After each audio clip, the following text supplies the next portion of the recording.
E aí, galera? Beleza? Então, vamos lá, né? O meu primeiro Hot and Cold Meetup aí, tô bem feliz. Deixa eu fazer minha audiodescrição primeiro, né? Sou um homem branco, de barba preta, barba grande.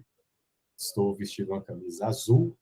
Estou no meu quarto aqui, que tá um pouco embaçado, mas dá para ver minha cama ali. Mas vamos lá, vamos ao que interessa aí. Hoje preparei para vocês um tema curioso, muito denso, às vezes, quando a gente para falar desse assunto, tem muita coisa para a gente falar. Então, eu tentei trazer um pouquinho de cada coisa, com o objetivo, além de aguçar a curiosidade de vocês, mostrar para vocês como esses temas têm evoluído ao longo do tempo. Então, a gente vai falar um pouquinho, como o Walter mesmo já colocou ali, a gente vai falar sobre... deixa eu voltar para a minha tela. Opa, aqui, agora sim. A gente vai falar um pouquinho sobre malwares, ransomwares, né, essas vulnerabilidades modernas, e vamos falar um pouquinho de como se protege desses tipos de ameaça e desmistificar algumas coisas que é muito importante também.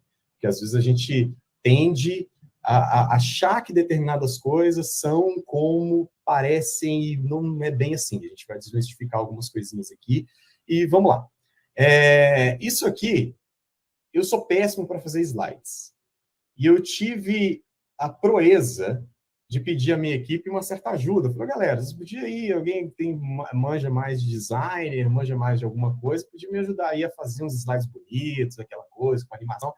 E me entregaram isso, gente. Esse é o tipo de técnicas de designer que meu time tem. Então, assim, eu percebi que não é uma deficiência minha, e sim de qualquer profissional de segurança da informação em relação a artes gráficas, né? Então, isso aqui é o que a galera conseguiu me entregar aí de um slide com... parece aqueles trabalhos de escola de 1997, né? Então, aí eu falei, vou fazer questão de mostrar isso aqui para a galera e vamos para a galera ver o tipo de capacidade que a nossa equipe tem de fazer algo de design. Mas brincadeiras à parte, deixa eu falar um pouquinho de mim. Como o Walter mesmo falou, eu sou gerente de cibersegurança aqui na Hotmart, então a galera de Red Team, Blue Team, SOC, tá tudo aí, tudo faz parte da minha equipe aqui, então a gente tem buscado fazer um trabalho muito grande com todos os times da Hotmart, a gente trabalhar de uma forma bem parceira. Sou fundador, líder e jogador, né? Sou um player do Farishell Security Team. O que é o Farishell Security Team? É um time de Capture the Flag. O que é Capture the Flag? Vocês vão começar a saber bastante sobre Capture the Flag aí nos próximos, vamos dizer assim, nos próximos tempos, né? A gente vai falar bastante sobre isso aí, principalmente aqui dentro da Hotmart, que são competições na qual a gente coloca à prova os nossos conhecimentos de segurança da informação. De computação, é claro, muita coisa de computação é envolvida nessas competições, mas o grande foco ali é testar o conhecimento do hacking mesmo, né? Coisas, quebra de criptografia, engenharia reversa, com Enable, web hacking. Então a gente participa muito, a gente já viajou para alguns lugares, já ganhamos alguns torneios aí.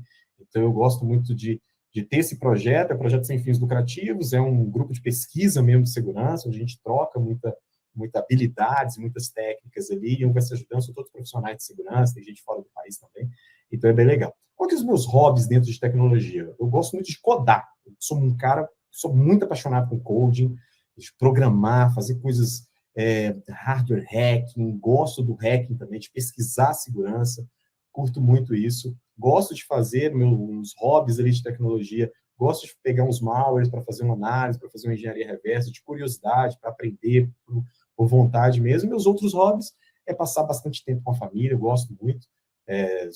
Tenho 2 filhos, está chegando o terceiro aí também. A galera brinca aí que eu estou precisando de comprar mais uns videogames, assistir um pouco mais de televisão, mas tudo bem. Gosto muito de música, né? Toco guitarra e tal.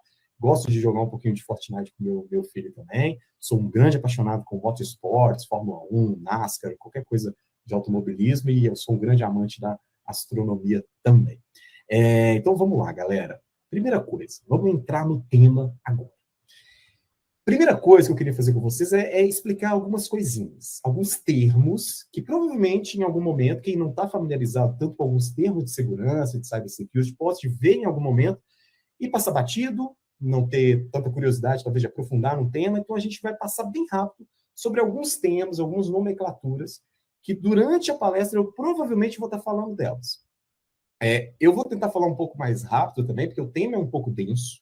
Então, eu vou habilitar o meu 2x aqui para estar falando um pouco rápido. Então, pode acontecer de eu bugar em algum momento. Então, por favor, se eu bugar em algum momento, tiver alguma dúvida, Adriano, isso que você falou ficou muito nebuloso na minha mente, pode perguntar, não tem problema. Se não der tempo, me procura depois, que vou ter total prazer de explicar qualquer coisa e entrar um pouco mais de profundidade no determinado tema que talvez eu passei de forma superficial. Então, me desculpe por isso, mas o tempo, a gente precisa respeitá-lo. Então, os primeiros pontos aqui que eu quero falar com vocês alguns termos que a gente vai usar aqui. O primeiro deles é o APT. Adriano, o APT é o apt-get? Não é o apt-get. Dentro de segurança, que a gente vai usar é um outro tipo, que se refere a Advanced Persistent Threat, que seria ameaças persistentes avançadas. Muitas vezes, vocês vão ver isso atrelado a duas coisas. Atrelado a uma ameaça moderna, algo muito bem sofisticado, que procura fazer evasões de mecanismos de defesa, etc., como também a grupos específicos que estão por trás dessas ameaças. Então, muitas vezes vocês vão ouvir um termo, ou threat actors, são atores de ameaça, ou então APT groups, por exemplo. E o que a gente está falando, por exemplo, de um APT? Um ataque muito direcionado. É algo que foi construído para ser silencioso. Vocês lembram lá, década de 90, a galera aí que é da minha idade aí, provavelmente vai lembrar mais, que a gente tinha certos vírus, muito chamados de vírus, né? E que ele avacalhava a máquina da pessoa. Ele entrava na máquina da pessoa, revirava a tela de cabeça para baixo, aparecia um palhacinho, ficava piscando na tela, era para avacalhar o dia a dia da pessoa. As redes evoluíram. A internet virou algo completamente nosso cotidiano. Então, as ameaças também evoluíram da mesma forma. Então, hoje, as ameaças hoje, os APTs de hoje em dia, eles não querem saber, eles não querem ser detectados. Eles querem ser o mais silencioso possível. Eles querem ficar meses, até anos, dentro de um ambiente coletando informações. Então, isso é algo que a gente precisa se atentar muito, porque o comportamento mudou. E de acordo com que a nossa sociedade muda e o comportamento muda, as ameaças mudam em conjunto. Então, essa é a ideia.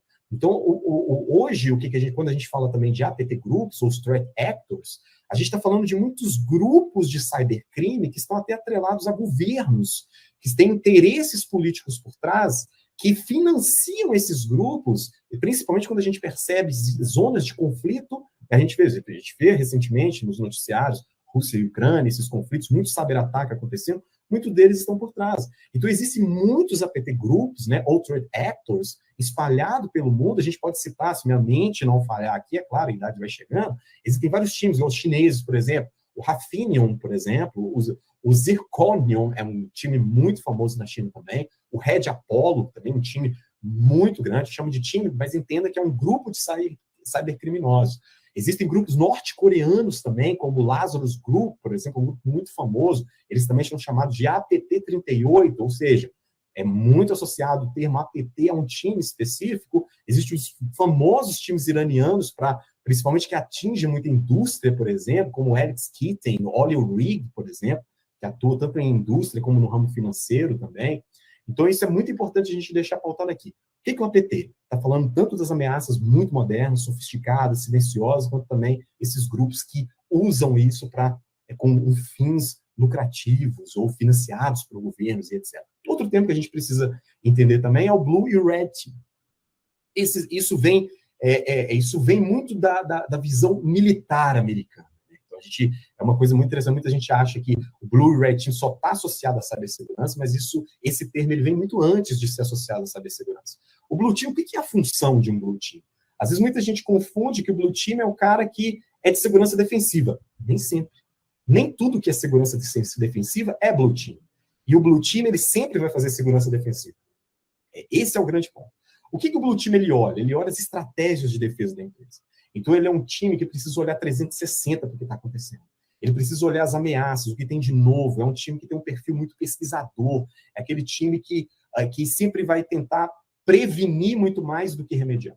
Então, é aquele cara que está ali, que ele tem aquele faro aguçado de ficar pesquisando coisas novas, analisando o ambiente, identificando brechas, potenciais brechas dentro do nosso ambiente, analisando isso e atrelando isso ao risco. O Red Team ficou muito famoso, esse termo Red Team, principalmente lá por volta de 2003. Por que, Adriano, ficou por volta de 2003? Por causa de 2001, atentados terroristas nos Estados Unidos em 11 de setembro. O que os Estados Unidos começou a perceber? Falou, cara, a gente precisa fazer simulações, simular o nosso inimigo, para a gente exatamente criar mecanismos de defesa para antecipar quando algo aconteça. Então, por exemplo, o Red Team, você vai analisando exatamente de onde vêm os termos Red Team, ele vem exatamente nesse ano, 2002, 2003, exatamente o Conselho de Revisão de Ciência e de Defesa dos Estados Unidos começa a recomendar, fala, olha, precisamos desses testes, precisamos de uma equipe focada nessas simulações de teste para exatamente alimentar o nosso... Quem é o Blue Team das Forças Armadas? É as Forças Armadas. É aquela galera que vai dar resposta para caso algo aconteça. Então, assim, inclusive nos Estados Unidos existe o Direct Studies Office, que que ele é algo vinculado do Exército, né? Ficou muito forte ali em 2004, né? E ele ficou por votos, foi considerado o maior time, né? A maior equipe ali para esse tipo de serviço até 2011, né? Era o maior departamento a maior equipe do Departamento de Defesa americano. Então, é muito legal a gente saber isso, saber essa diferença. Então, basicamente, resumindo, o Blue Team é aquele que olha o que está acontecendo, qual alerta, log, estratégia de defesa como um todo e olhando o negócio, a corporação como um todo. E o Red Team é aquela galera que vai simular o adversário, que vai pegar uma ameaça, analisar aí o que pode acontecer caso aquilo possa ser explorado por um hacker. Então, esse é o grande lance. O que é um SOC, gente? SOC é o Security Operations Center. O SOC, imagina, para quem nunca ouviu esse termo, o que é um SOC? O SOC é aquela galera, imagina uma equipe de controladores de voo. Eles precisam estar olhando várias condições. Climática, condições da pista, agenda de decolagem e etc. Esse tempo todo. O SOC é isso. Eles monitoram o que está acontecendo na rede que pode ocasionar algum problema. Problema de segurança, por exemplo. O Adriano ele só loga na rede num determinado tipo de momento. Cara, tem alguma coisa estranha que o Adriano está fazendo, o Adriano está logando em aplicações que ele nem tem permissão. Por que ele está tentando fazer isso? Por que tem tanto erro de login e senha no perfil do Adriano? Então, existe algo, e o SOC vai correlacionando essas informações e ele vai dando insumos para outras equipes exatamente conseguirem tratar esses problemas. E pode ser equipes multidisciplinares. Então, esse é o grande lance. O que é um malware, galera? Malware é exatamente um software malicioso. Então, muita gente confunde malware e vírus a mesma coisa? Sim e não. O vírus é um tipo de malware, mas nem todo malware é um vírus. Qual é a característica de um vírus? É se propagar. Nem todo malware ele tem a característica de se propagar. Então, esse é um grande lance. Então, a gente pega, beleza, o malware ele tem um comportamento. Ele se infecta, ele vai infectar a máquina vai ser infectada por um malware, e ele vai ter um comportamento malicioso dentro daquele ambiente. Ele pode se conectar a algo externo e ficar completamente silencioso. Ele pode tentar ouvir o que está acontecendo, né? E ouvir, que eu digo, é analisando os comportamentos daquilo. Então, beleza, o que é um downloader? Download é um código malicioso que a única função dele é baixar um código malicioso. Então, muitas das vezes, já viu aqueles sites que você nem percebe que fez um download na sua máquina, e aquele download ele pode desencadear um outro malware, uma outra vulnerabilidade, um malware ali, um código malicioso que vai desencadear um outro problema. O que é um launcher?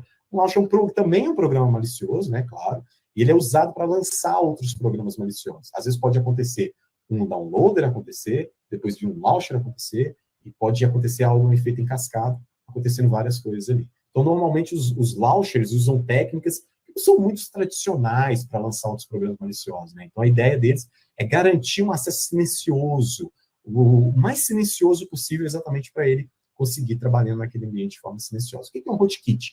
O rootkit é um código malicioso também, que ele foi criado para ele ocultar a existência de um outro código. Quer ver um exemplo de rootkit? É um backdoor.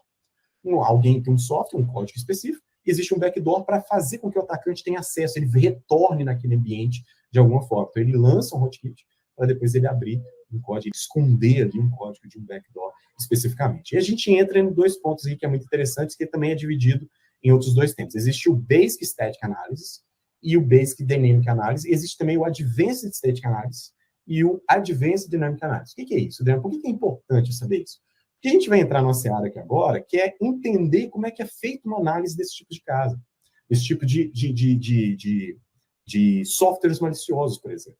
Então, o que é um Basic Static Analysis? Geralmente é uma ferramenta, uma análise básica, que você vai analisar um executável. Entenda que malware, ransomware, esses caras são executáveis. São executáveis. Então, eles executam ali, acontece alguma coisa na máquina.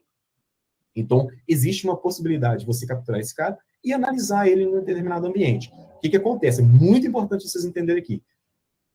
Todo tipo de análise de malware, engenharia reversa como um todo, a gente recomenda isso, é você ter um ambiente para isso.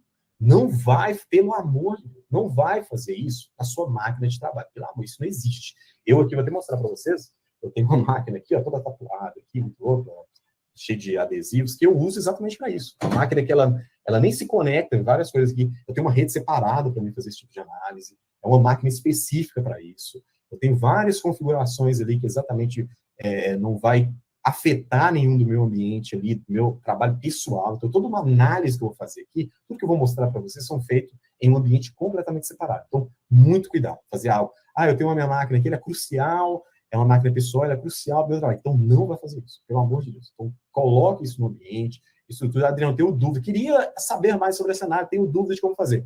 Pode me chamar, que eu vou ter total prazer de explicar como é que isso funciona. Então, uma análise estática básica é simplesmente você analisar o executável sem visualizar as instruções reais. Que instruções? Aí a gente volta, segundo período de ciência da computação, que é a arquitetura de computadores. Basicamente é isso. Arquitetura de computadores, entender como é que uma CPU funciona. Registradores, lá, quem é que lembra lá, a galera de ciência da computação? EAX, EBX, arquitetura 32 bits, arquitetura 64, arquitetura A. É isso. O conhecimento necessário para a engenharia reversa é esse tipo de coisa.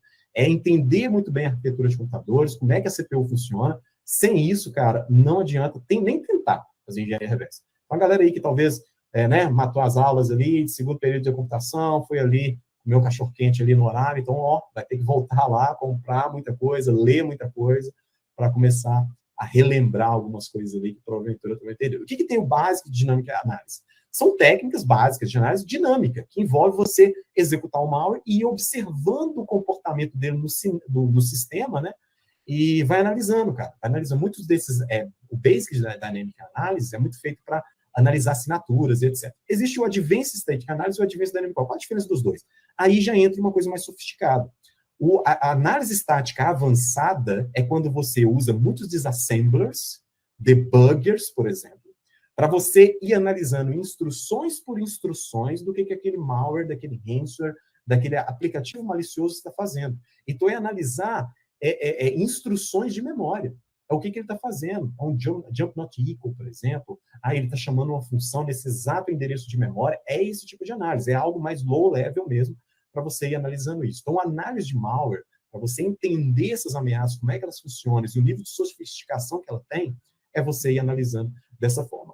A análise dinâmica, né, a avançada dinâmica, é o uso básico ali do debugger para analisando o estado interno do executável. Então, você vai usando muitas técnicas mais avançadas, de debugando mesmo, assim como você debuga mesmo uma aplicação, um código, seja web, um aplicativo, você vai fazer algo semelhante, mas analisando as instruções de um pouco mais de baixo nível.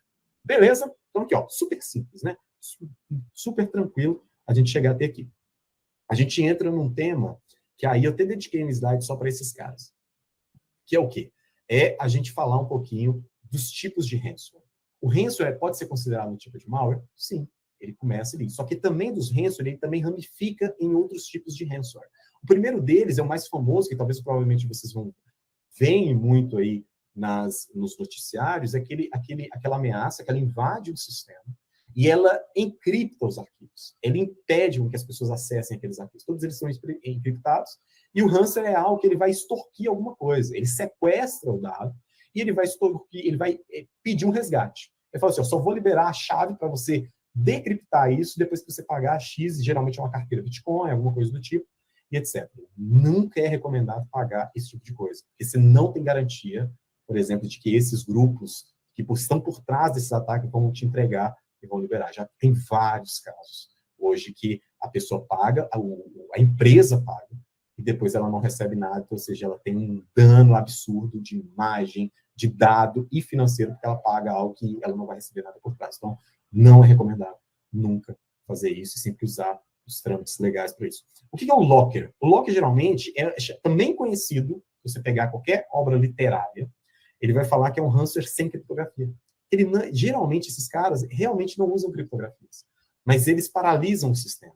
Ele pode, por exemplo, usar um software malicioso que ele vai bloquear o navegador e não vai deixar ninguém fechar aquele navegador. E vai aparecer uma mensagem de resgate. Só vou liberar o seu ambiente depois que você fizer um pagamento assim, sensado. Aparece geralmente uma imagem bem bem assustadora ali para o usuário, e vai mostrando outras vezes que na hora que o usuário reinicia a máquina, aí aparece que ele bloqueia exatamente algo da inicialização do sistema operacional. Então pode acontecer. O Scaleware, ele é um software que permite, assim, geralmente ele fala que ele detectou um vírus na sua máquina. Você provavelmente, talvez em algum momento, acessou algum site que ele fala, ó, descobrindo se você está correndo perigo e pá, você precisa baixar isso, etc. Ou então você compra um software tal para você colocar e ele fica aparecendo aquela mensagem para você o tempo todo. Né?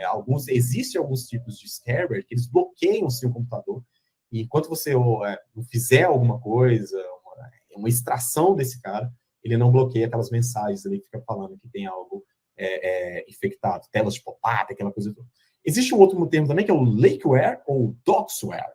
Esses caras são ameaças que a ideia delas é distribuir informações confidenciais de empresa. Então, eles ficam correlacionando informações. Muitas pessoas, na hora que veem isso e vê que o grupo cybercriminoso tem poder de dados legítimos, pessoais da empresa, entra em pânico. Claro que eles mostram isso, eles mostram em prints e etc., que essas informações estão em poder dele e ele precisa, para ele deletar essas informações, precisa de um valor X a ser pago. Existe o RAS. O que é o RAS? É aqui que eu quero focar muito um pouco da nossa palestra, que é o Ransomware as a Service. Sim, Adriano, é tipo SaaS, é tipo software, é exatamente isso. Existe hoje, dentro do cybercrime, uma estrutura na qual as pessoas compram ransomware. E existem atendimento, eu vou falar isso aqui para vocês, existem atendimento por trás disso. Existem empresas por trás disso que faturam milhões por ano, exatamente criando essa estrutura que fornece. Então, o que o cara faz? Ele paga, ele entra num determinado tipo de serviço e ele escolhe qual a característica que o ransomware dele vai ter. Se vai ter um fast mode para fazer uma criptografia, se vai usar determinados tipos de criptografia, ele vai escolhendo. É como se fosse um self-service de ransomware. Essa é a ideia. Então, a gente vai focar um pouquinho de como essa estrutura funciona aqui hoje. Então, vamos lá, vamos passar para frente. Galera, só um disclaimer. Eu não vou dissecar o ransomware fim a fim, porque demora muito. Cada ransomware aqui poderia ser uma talk específica para ele.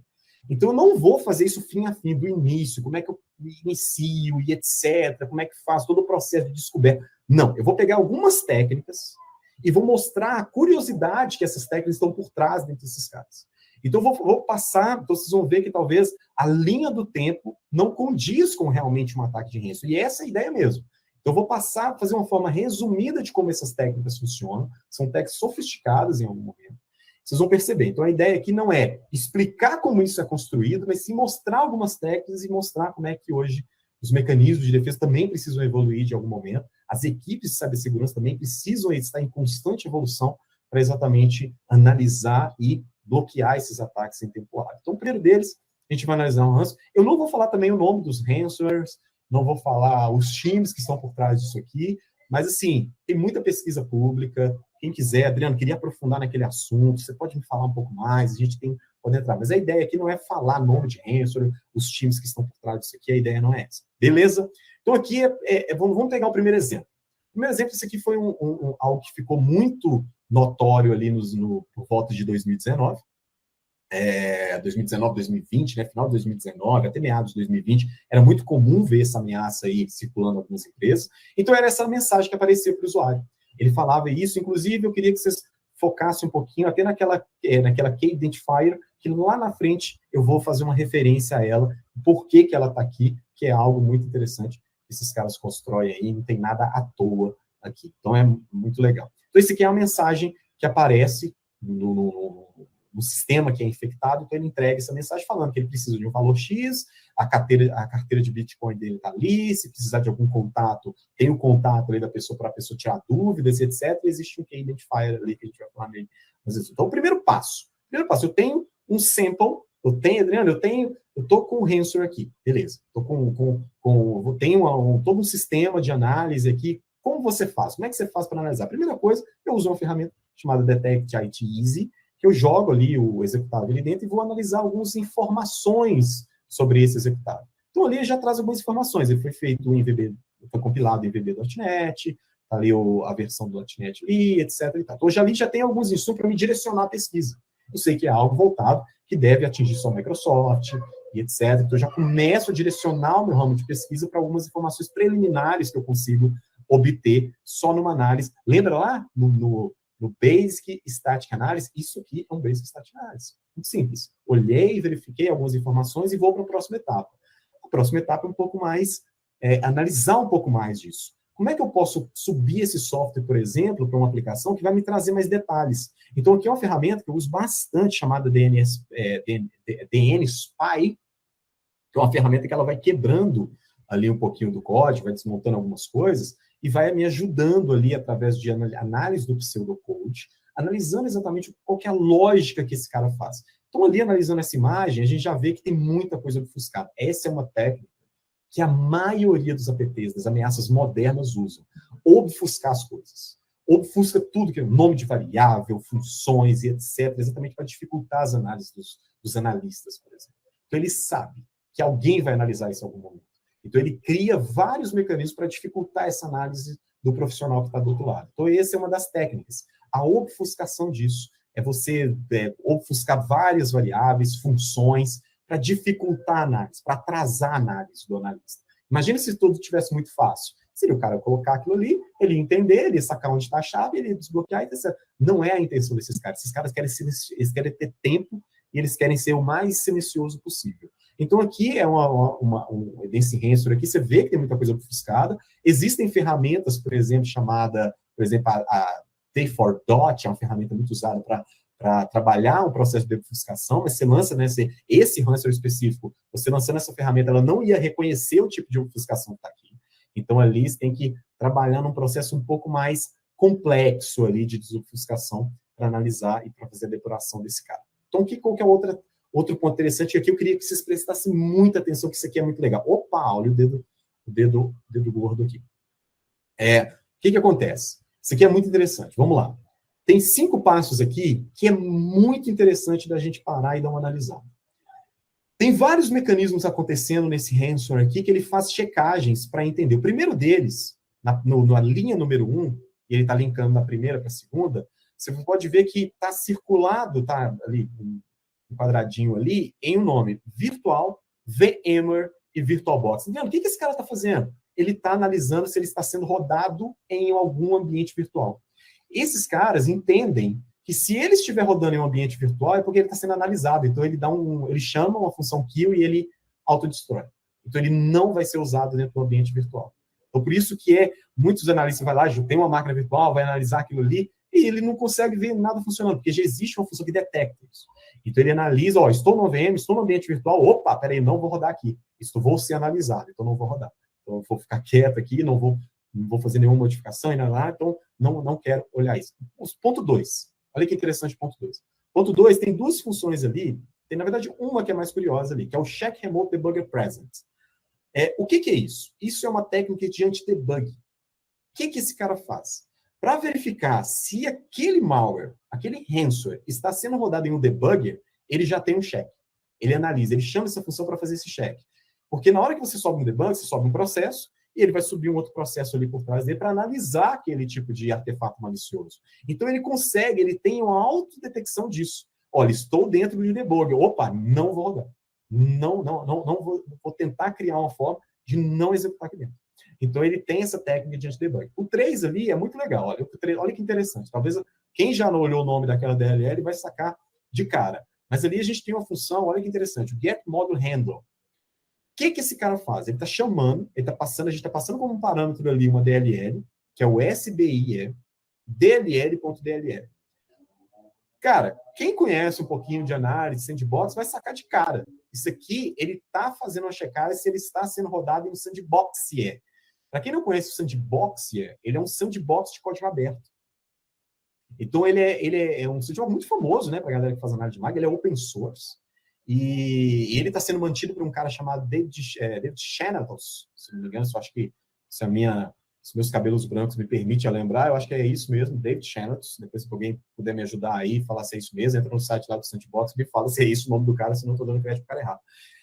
Eu lembro que esse software, antes do David ser o mantenedor, ele está sendo mantido pela empresa de segurança chamada Sophos, que a Sophos, na verdade, tinha comprado de uma empresa chamada Invicia, que ela antes tinha comprado do criador. O criador, eu lembro o nome, que é o Ronnie Sewer, que é o nome do criador. Então, é um negócio muito legal. Então, ele já faz essa cara. Como é algo muito popularizado dentro dos ambientes de análise de malware, ele faz essa checagem. Eu estou olhando esse cara, então já era. Eu não vou executar aqui dentro. Vou já alertar aqui se isso está rodando ou não. Vamos para o ponto 4. Olha que interessante. Vocês podem estar vendo que ele está fazendo um get path root ali. Então, ele está passando um outro parâmetro, ele está chamando um outro função ali, que é o total science. O que é isso, Adriano? Por que ele está fazendo verificagem de tamanho de disco? É isso que ele está fazendo função. Ele estava checando o tamanho de disco. Por quê? Se eu passei no primeiro ponto ali, que é o primeiro, que é uma checagem se é VM ou VirtualBox, são os mais famosos, eu posso ser usado, o analista pode estar usando outro ambiente virtualizado. Qual é a característica de um ambiente virtualizado, galera? É disco pequeno. Se tem um disco pequeno, logo ele entende que ele está sendo analisado em algum ambiente de análise. E ele não vai executar. Então, esse é o grande lance. Então, isso é uma característica de anti-debug e anti-sandbox. O que é um sandbox? Eu já falei do sandbox, que é uma ferramenta de sandbox, mas existem vários outros tipos de sandbox no mercado, que é, você coloca o malware lá, executa, e ele vai entender, e você vai entendendo o que ele executa dentro daquele ambiente. E tem sandbox de Windows, tem sandbox de Linux, várias versões, sandbox de Apple, tem várias sandbox hoje no mercado, que as melhores são as mais caras, né? É assim que o mundo gira, né? Então, é desse jeito.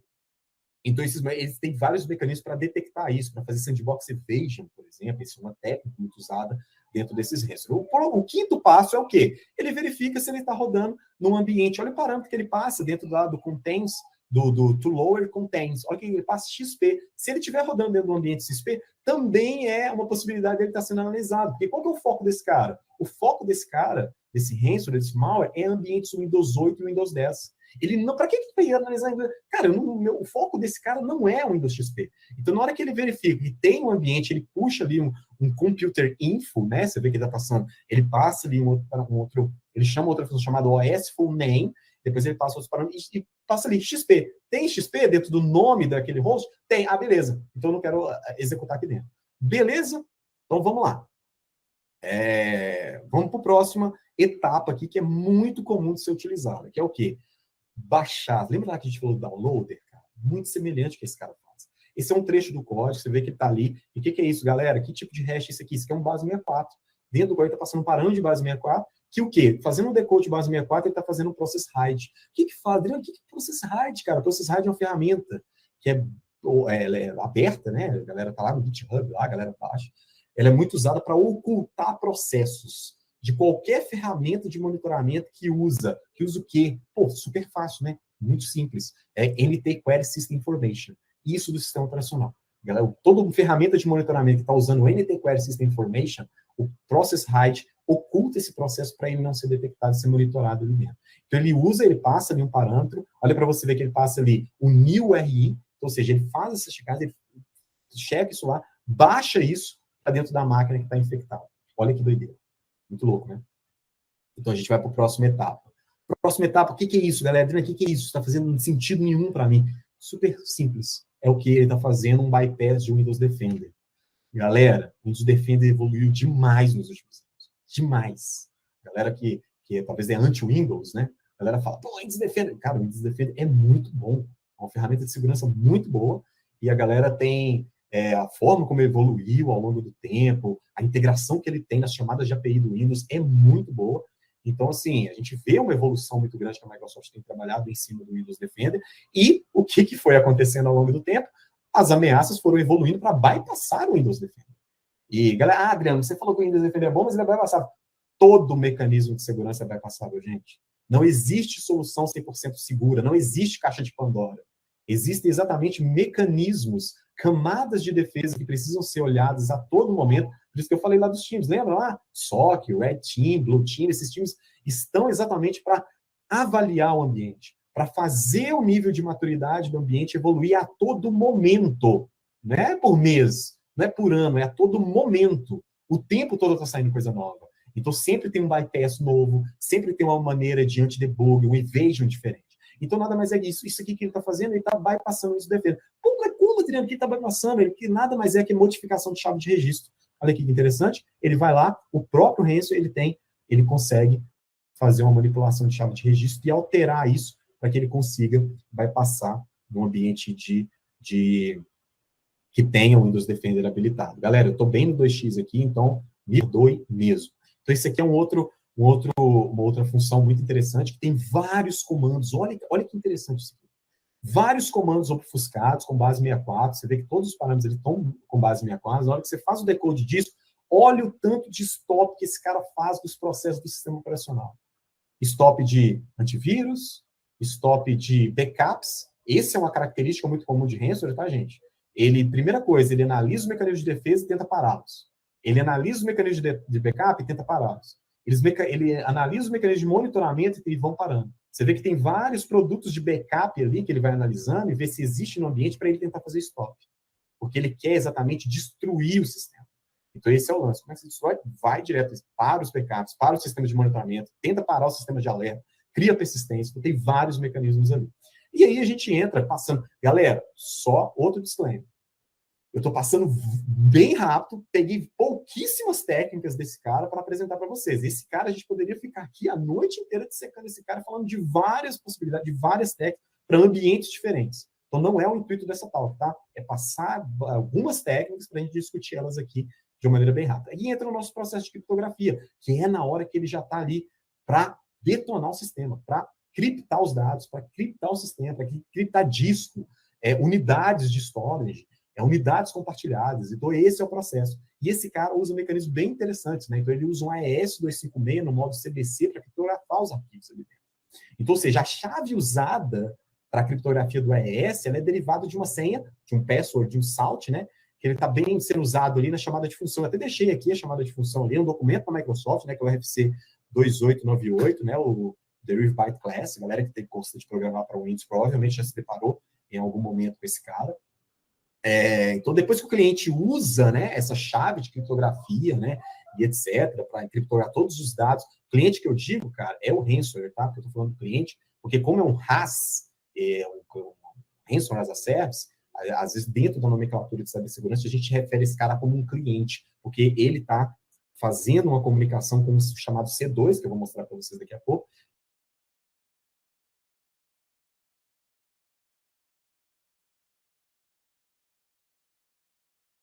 descobrindo ao longo do tempo, né? Então não é ninguém, cara, isso não criptografa tudo de uma vez. Ele vai descobrindo os arquivos. Esse, inclusive, eu não coloquei nesse talk, mas ela tinha uma lista de extensões que ele iria criptar. E era uma lista bem densa, né? Bem grande, que ele ia encriptando esses arquivos e ele vai descobrindo isso ao longo do tempo e vai, ó, esse arquivo está na minha lista de encripto, então eu vou encriptar.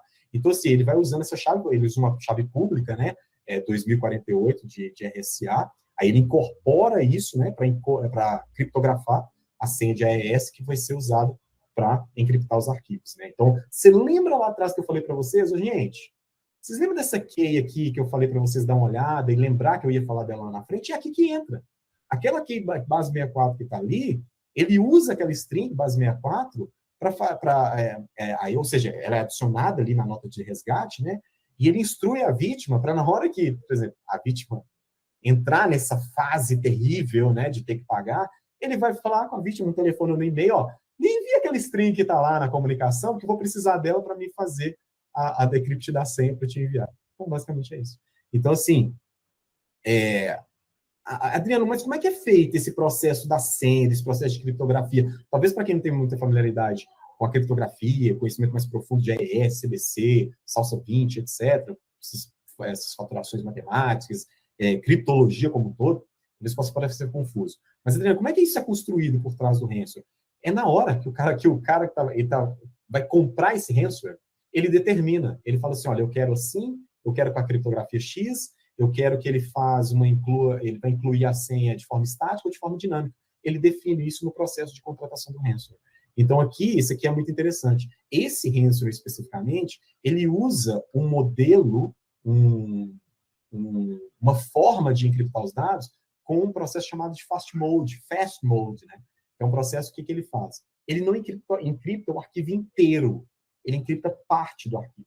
E ele adiciona, eu até coloquei ali porque a forma que eu rabisquei ali, vocês podem ver que tem um rabisco vermelho, é o nome do ransomware, tá? Como eu falei, eu não vou divulgar os nomes do ransomware aqui, mas eu coloquei que ele coloca, ele adiciona isso, ele encripta parte do arquivo, adiciona essa string ali, esses pequenos caracteres ali, que é o nome do ransomware, exatamente para ganhar mais agilidade no processo de encriptação, de criptar os arquivos. Uma outra técnica muito curiosa, que tem muito ransomware usando hoje em dia, é uma, provavelmente alguém aí já deve ter usado, que é o Wake on LAN. O que é o Wake on LAN, galera?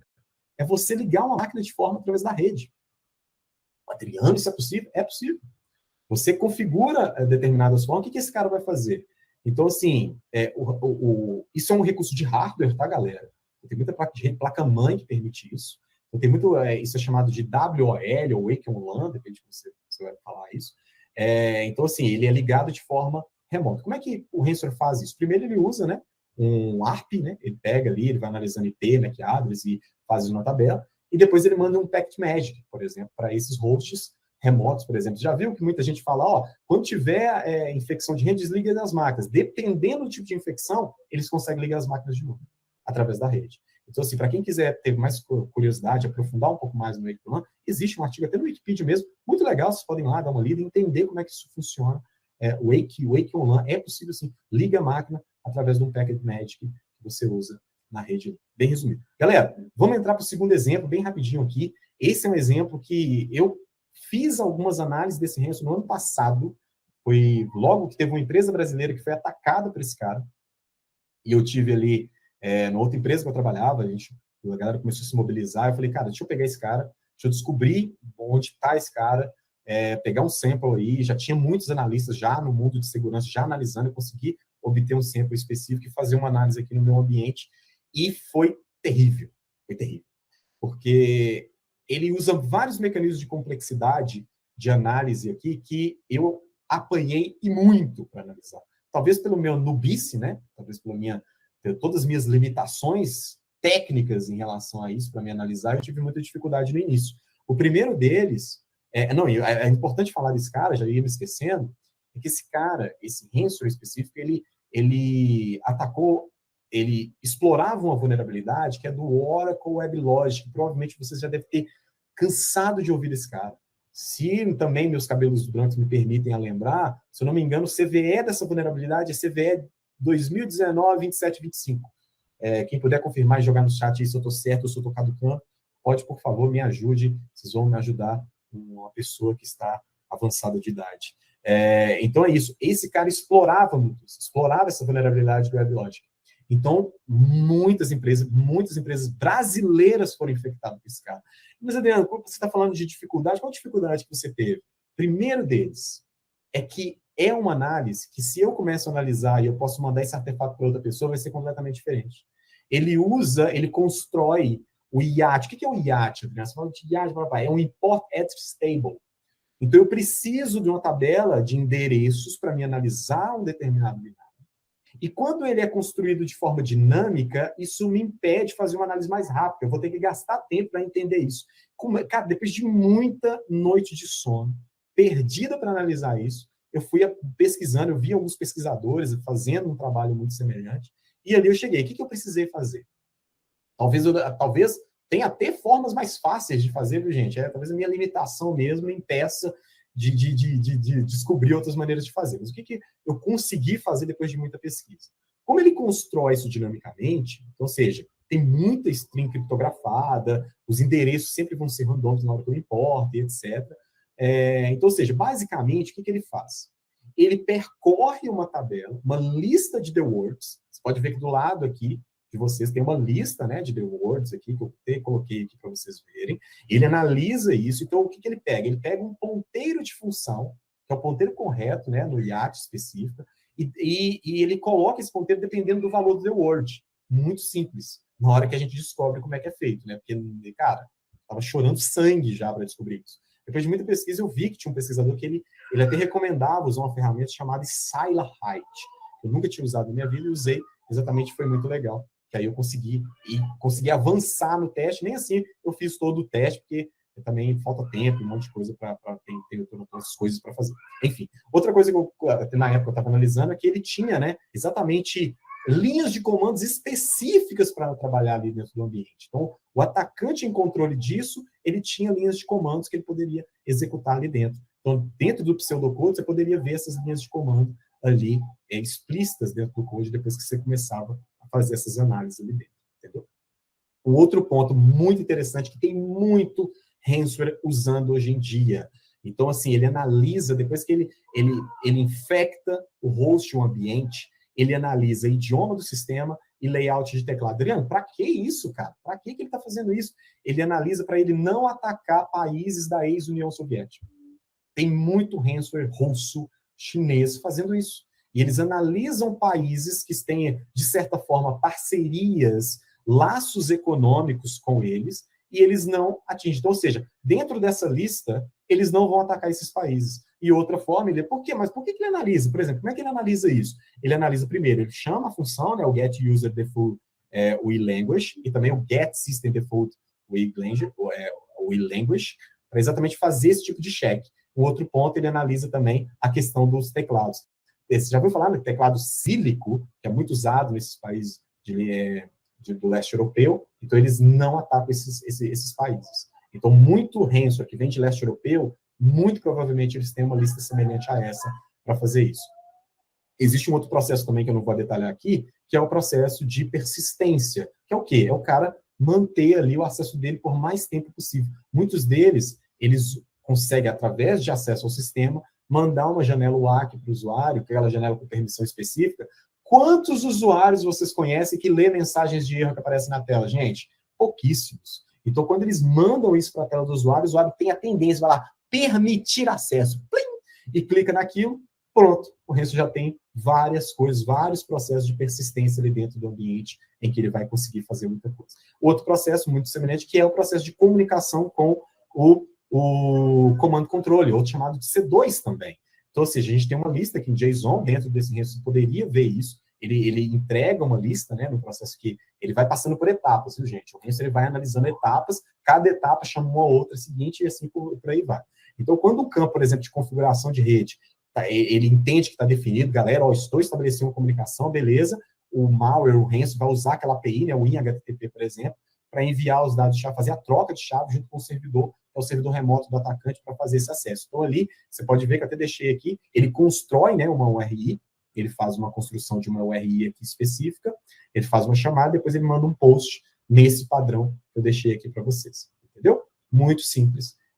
Depois que a gente analisa, né? Porque na hora dá vontade de chorar. Outro ponto que eu tive muita dificuldade, depois de muita pesquisa também, analisando e vendo pesquisadores como eles tinham feito, aí nesse meado de tempo, muitos pesquisadores já tinham feito o reverso desse ransomware fim a fim, mas assim, aquela gana, né, de querer saber como é que as coisas funcionavam, eu vi muito pesquisador usando a ferramenta chamada FindCrypt para exatamente determinar qual tipo de criptografia estava sendo usado.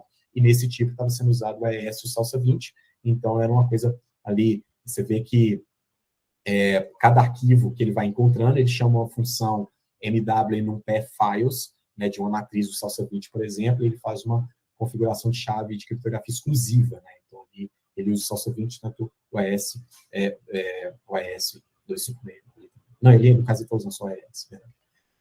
Aqui a gente entra, a gente já está entrando aqui, tá, gente? Só para tranquilizar o voto, a gente está entrando na reta final da talk já. Galera, isso aqui é muito importante.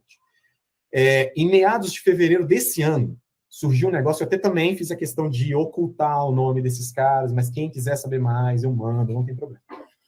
O que rola? Surgiu em fevereiro desse ano um Twitter, um perfil do Twitter, chamado, com o nome desse grupo, Leaks, onde ele colocou no Twitter várias conversas desse grupo, de anos, não é de dias, não, é de anos. E isso deu um boom na galera de segurança, que muitos pesquisadores começaram a pesquisar isso e ver o quão engenhoso esses grupos se organizam. É uma coisa assim, impressionante. Eles trabalham como empresas mesmo. Eles têm RH, eles têm CEO, eles têm salários. Então a galera, inclusive nas pesquisas que você vai vendo desse caso, muitas empresas gastaram muita energia pesquisando o chat, lendo os chats. Posso compartilhar com vocês também. Tem um estudo muito legal da própria Akamai, até deixei o link aqui para vocês darem uma olhada depois, mas eu ocultei o nome do time aí, mas depois eu mando para vocês depois. Enfim, esses caras se organizam como um time como um todo, como uma empresa mesmo como um todo, com RH e etc. E isso veio à tona nesse Leaks, né? Vou chamar de time Leaks, né? Que depois vocês vão perceber de que time que eu estou falando. É um time russo, tá? Então, esse time, o que a gente acredita, a gente profissional de segurança? Esse time sucumbiu depois da guerra entre Rússia e Ucrânia. Porque, além de russos, havia muitos ucranianos dentro desse time. E ali, na hora que um dos membros desse time publicou no próprio portal desse time, num site da Deep Web, falando que eles estavam dando total apoio ao governo russo e que eles iam ajudar o governo russo a atacar a Ucrânia. Então, muitos ucranianos desse time desacordaram disso, inclusive dentro ali de conversas do chat que você vai vendo desse grupo que saiu desses documentos de leaks, você vai vendo que muitos deles discordam e tal, e eles vão lá no portal para tentar tirar essa informação específica daquilo, e isso reverberou muito junto, mas a gente percebe que esse grupo praticamente ele acabou depois disso. Mas tem muito fato interessante para a gente entender como é que essa estrutura disso funciona. Esse pesquisador especificamente, pode chamar de pesquisador, de cyber, de hacker, enfim, e ele fala ali, né, a Recruit Field, que é uma empresa de trade intelligence muito famosa, começa a falar, e ele fala, né, que ali, ó, eu não sou afiliado, e eu te dei um spoiler aqui de que time que eu não sou afiliado desse time, e eu só sou um pesquisador de segurança. Estou cansado e vou falar tudo que eu sei, e foi uma sequência de tweets, alguns ele até apagou, mas isso está aberto, tá, gente? Tem vários portais de pesquisa públicos que destrincham isso fim a fim. Então, não tem nada aqui. Então, assim, só estou preservando algumas coisas aqui para a gente não aguçar tanto a curiosidade. Então, outro ponto. Um outro ponto aqui muito relevante da gente falar. Uma das coisas que apareceu nesse Leaks também é que, além dos tantos de funcionário que esse grupo tinha, eles também tinham, provavelmente, na lista de pagamentos, isso também saiu à tona, que uma lista de pagamento eles pagavam um jornalista. 5% de certos lucros eles pagavam um jornalista, para o jornalista influenciar as vítimas a pagarem o que o grupo cybercriminoso estava pedindo de resgate. Então, ali dentro tinha folha de pagamento, para vocês terem ideia, no nível de leaks que isso surgiu. Aqui tem a mensagem, né, ali mostrando, está em russo, né, talvez quem for fluente em russo aí pode até me ajudar ali, mas o que está dizendo basicamente isso, ele está mostrando ali, dando evidências de que esse pagamento, ele existiu. Aqui tem todo lá os leaks, tem vários sites ali de pesquisa ali que mostram, chat por chat, se eu não me engano, a última vez que eu olhei, tinha mais de 300 gigas de informações desse grupo especificamente, de como ele funciona, de como ele atua, de como ele trabalha. Então, isso é bem curioso. Isso aí. Uma das coisas que eles usavam muito é o Rocket Chat, e eles usavam, olha, vocês verem, o Rocket Chat é muito semelhante ao Slack, eles usavam chats específicos, então, quando eles eliminavam, por exemplo, eles detonavam uma empresa, eles colocavam ali ou done ou dead, por exemplo, e ali organizando, inclusive dentro dos estudos dessas empresas de pesquisa de segurança que foi fazendo ao longo do tempo nesses chats, eles usavam até board de tarefas, né? Usando muito semelhante a algo como Kanban, alguma coisa do tipo. Então, gente lá cobrando um ao outro. Você já pegou a task tal e tal? Está precisando de um ataque sim, de um ataque assado? Então, pega o ticket X e tal. Então, tinha muito essa organização de empresa mesmo. Então, assim, olha como era a estrutura desses caras. A gente está finalizando isso aqui. Praticamente o último slide, galera. Por favor, me dá um minutinho. Eles tinham RH, gente. Gente que recrutava novos integrantes para esse grupo. E é muito interessante que durante as conversas desses caras, você vê os profissionais ali, profissionais bem entre aspas, né, gente? Que eles faziam recrutamento reclamando, tá muito difícil encontrar gente de criptografia, viu? Dá seus pulos aí, porque tá complicado. Não estamos encontrando profissionais ali, gente que esteja disponível para trabalhar com criptografia, por exemplo. Então, assim, eles tinham, em vários processos do chat, eles reclamavam dos processos de recrutação desses perfis de pessoas com essas habilidades técnicas para atuar dentro desse negócio. Os coders, o que era a galera dos coders?